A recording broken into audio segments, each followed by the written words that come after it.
The Red Pill is the film that documents feminist Cassie Jay's journey into the men's rights movement and was deemed so controversial by some venues after pressure from social justice warriors and feminists that it was shut down in places across the globe, including right here in Calgary. But really, it addresses some of the uncomfortable realities that a lot of people don't know about, including high suicide rates among the male population and unfair judgments in the court system when it comes to kids, because that system tends to favor moms. I don't want to give away too much about the film because I know a lot of people haven't seen it yet. But at this screening in Edmonton, the Rebel ran into this family that actually had to go all the way to Thailand so that the dad could get custody of his kids. So he's a prime example of some of these problems that I just mentioned. Listen to his unbelievable story about the Canadian justice system here. Well, let's see, we flew halfway around the world for this event from Thailand.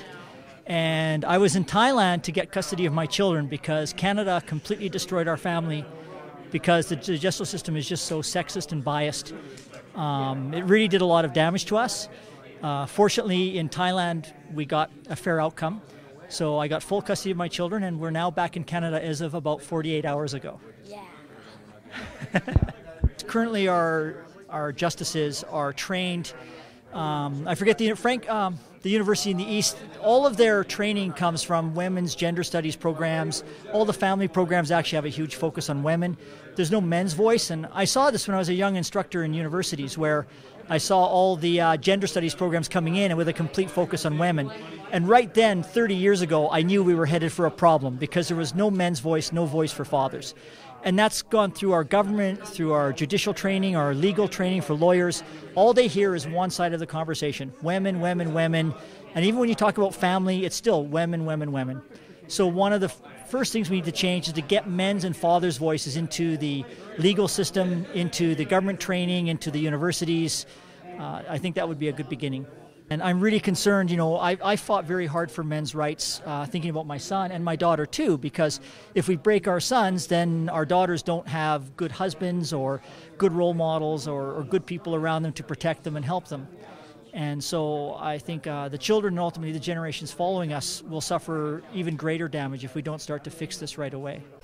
And just consider that he and his family are among the many that have gone through these struggles with the system. We also talked to many others that attended the film, like this couple. I feel like we have all these conversations about historic injustices done against women, and we're sort of perpetuating that to the point where we're actually disincentivizing help toward men that actually need it. So it's not about, it's not even about anti-feminism or anything like that. It's more like we're ignoring all these problems that are legitimate problems for many men out there. For example, domestic violence, and we're not addressing them because of various agendas. And we think that injustice towards one group, historical injustice towards one group, sort of negates all of the current injustice to a different group. So I think that it's important to hear different perspectives. It absolutely is. So I'm a sociologist, and I study religion, and I started noticing parallels between what was happening with radical feminism and religion, and I got interested in that conversation, particularly around circumcision, male circumcision, and why feminists weren't coming out to try and stop male circumcision. I noticed that they weren't using the arguments that they were making against female genital mutilation for male circumcision, and that's I noticed hypocrisy there, and that's how I ended up here. And then we spoke to this attendee that simply supports gender equality. I've had an interest in the Red Pill movie since I first heard about it. Men's rights has been a bit of an issue for me because I have an interest in equality as a whole. And the more I looked into the feminist end of it, the more I found that there was absolutely no interest in helping men's issues. And to me, that's not equality. Equality is looking at both sides of a problem, not one side over the other. When all's said and done, this film has a powerful message and addresses the stigma surrounding men's issues. And this is why people are still flocking to see it even after being released on DVD.